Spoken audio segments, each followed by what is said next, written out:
Well, back to school they go. Every CCSD student now has a timeline for heading back to the classroom. Thanks so much for joining us live on TV, Android TV, or wherever you're streaming us right now. I'm Trisha Keene. And I'm Ty Quinones. Well, CCSD Superintendent Jesus Jara is bringing the kids back to the classroom, so full-time distance learning is now ending. And tonight, we have team coverage breaking down the big changes and also to help your family get ready for this. Let's get right with 13 Action News reporter Jeremy Chen. He's live with the district's timeline to get kids back in the classrooms. Jeremy.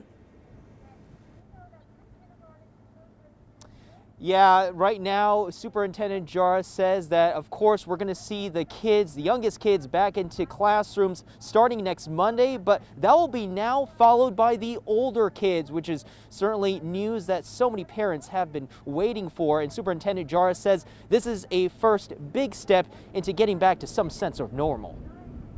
As I've stated for many months, I wanted our schools open, but we needed to do it safely.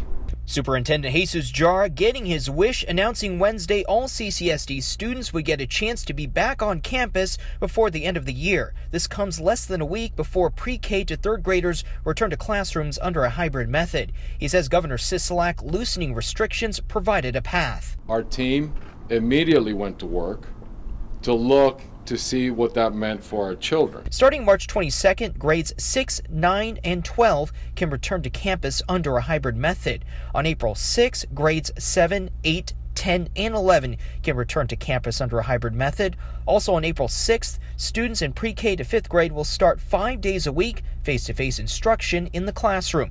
Superintendent Jara says this staggered method allows 6th graders and high school freshmen to get familiar with the campus they haven't really been a part of yet. It was an opportunity for us to get our kids in for a week to transition into our middle schools and high schools before our upperclassmen showed up.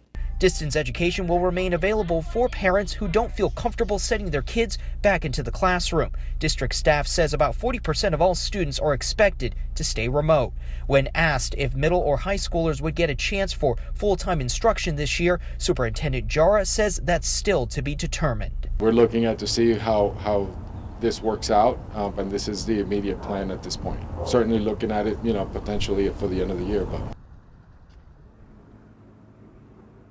now, the teachers for this new group of students scheduled to come back, now they will be returning on March 15th in order to prepare to welcome back their students. And coming up at 6, we're going to hear from a parent group about their reaction to this latest news from Superintendent Jara. Jeremy Chen, 13 Action News.